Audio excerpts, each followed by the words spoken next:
ꯃꯁꯤ ꯑꯩꯅ ꯍꯥꯏꯖꯔꯤꯁꯤ ꯃꯃꯥꯡꯒꯤ 2008-9ꯗ ꯃꯥꯂꯦꯁꯤꯌꯥꯗ ꯆꯠꯂꯨꯕꯗ ꯁ꯭ꯇꯗꯤ ꯇꯨꯔ ꯆꯠꯄ ꯀꯥꯟꯗ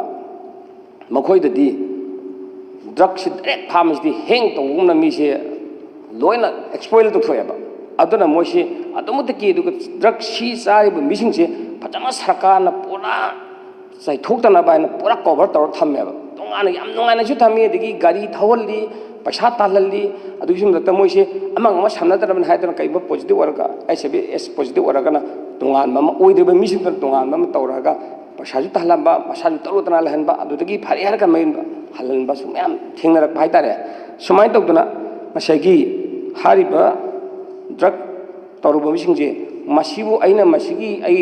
ꯐꯣꯔ ꯌꯣꯜꯂꯨꯔꯒꯗꯤ ꯑꯩ ꯃꯁꯤ ꯗꯟꯗꯤꯁꯦ 100% ꯐꯪꯒꯅꯤꯀꯣ ꯍꯥꯏꯕ ꯇꯥꯔꯕꯗꯤ ꯃꯥ ꯈꯔꯗꯤ ꯍꯟꯊꯔꯛꯄ ꯌꯥꯏꯕ ꯑꯦꯅꯤ ꯇꯧꯅ ꯍꯦꯟꯅꯗꯤ ꯍꯥꯏꯇꯥꯔꯦ ꯍꯥꯏꯗꯤ ꯑꯆꯧꯕ ꯑꯣꯏꯒꯦꯔꯥ ꯃꯆꯥ ꯑꯣꯏꯒꯦꯔꯥ ꯋꯥꯠꯑꯦꯚꯔ ꯑꯦꯅꯤ ꯆꯦꯟꯅꯕꯗꯨꯗꯤ ꯑꯥꯏꯟꯒꯤ ꯃꯇꯨꯡ ꯄꯤꯐꯝ ꯄꯤꯅꯅ ꯍꯣꯠꯅꯕꯗ ꯄꯨꯂꯤꯁ ꯗꯤꯄꯥꯔꯠꯃꯦꯟ ꯍꯣꯝ ꯗꯤꯄꯥꯔꯠꯃꯦꯟ ꯑꯗꯨꯛ ꯃꯇꯤꯛ ꯗꯔꯀꯥꯔ ꯂꯩꯔꯦ ꯀꯩꯅꯣꯕꯨ ꯁꯤ ꯄꯤꯕꯁꯦ ꯑꯩꯈꯣꯏꯗꯤ ꯁꯤ ꯂꯩ ꯍꯥꯏꯗꯨꯅꯤ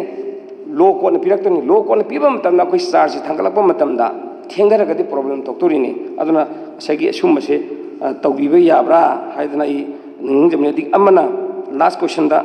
ꯑꯩꯈꯣꯏꯒꯤ ꯋꯥꯔ ꯑꯣꯟ ꯗ꯭ꯔꯒꯁꯀꯤ ꯋꯦꯕꯁꯥꯏꯠ ꯑꯃ ꯍꯪꯕꯤꯕ ꯂꯩꯕ꯭ꯔꯥ ꯂꯩꯔꯒꯗꯤ ꯋꯦꯕꯁꯥꯏꯠꯇꯨꯗ ꯉꯁꯥꯏꯒꯤ ꯑꯦꯀ꯭ꯌꯨꯁꯤꯡꯒꯤ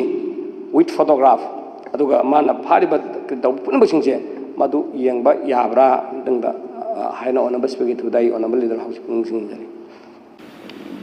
Honorable Speaker sir, sigi drug kisi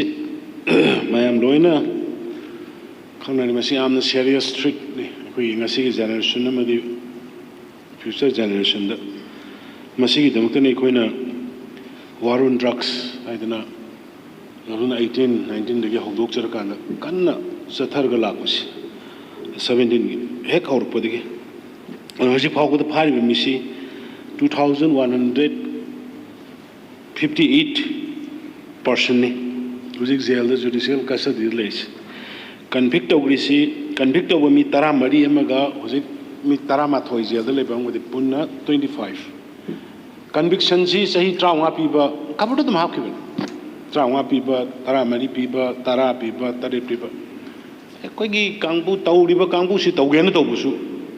adum tawbusani mois jail ga si ki da bi taw da bi adu buji honorable member na session to biriba koigi covid ki da kari da delhi gi tawriba dumaina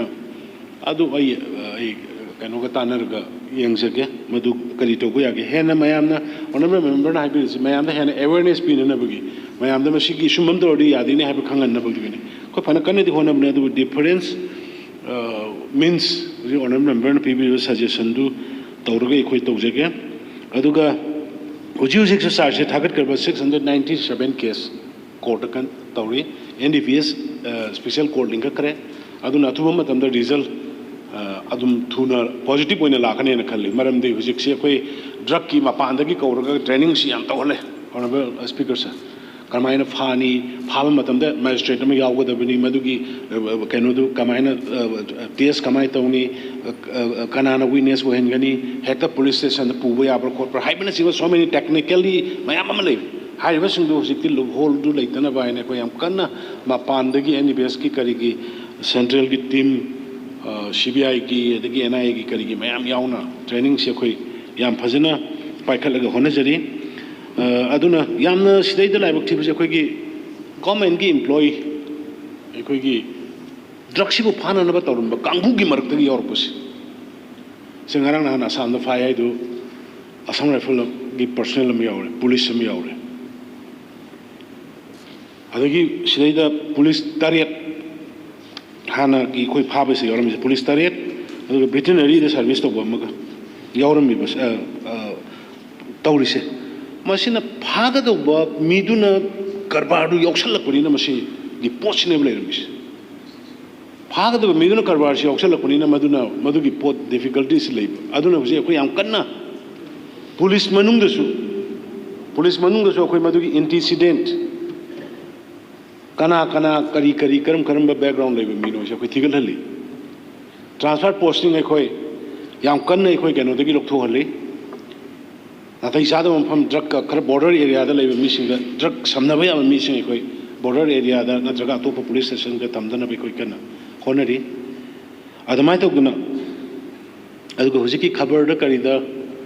advertise ꯐꯣꯡꯗꯣꯛꯇꯅ ꯈꯣꯠꯇꯣꯛꯇꯅ ꯃꯃꯤꯡ ꯃꯊꯥꯗꯣ ꯑꯗꯨ ꯑꯌꯥꯝꯕ ꯇꯧꯕꯅꯤ ꯑꯗꯨꯕꯨ case ꯂꯣꯏꯗ꯭ꯔꯤꯉꯩꯗ pending case ꯂꯩꯔꯤꯕꯁꯤꯡꯗꯨꯗꯤ ꯑꯩꯈꯣꯏꯅ ꯃꯗꯨ ꯍꯥꯏꯕ ꯌꯥꯗꯕ ꯐꯣꯡꯕ ꯌꯥꯗꯕ ꯁꯤꯆꯨꯋꯦꯁꯟꯁꯨ ꯂꯩꯇꯕ ꯅꯠꯇꯦ ꯑꯗꯨ ꯑꯩ ꯌꯦꯡꯁꯤꯟꯖꯒꯦ ꯑꯩꯅ ꯑꯗꯨꯃꯥꯏꯅ ꯑꯩ ꯊꯝꯖꯒꯦ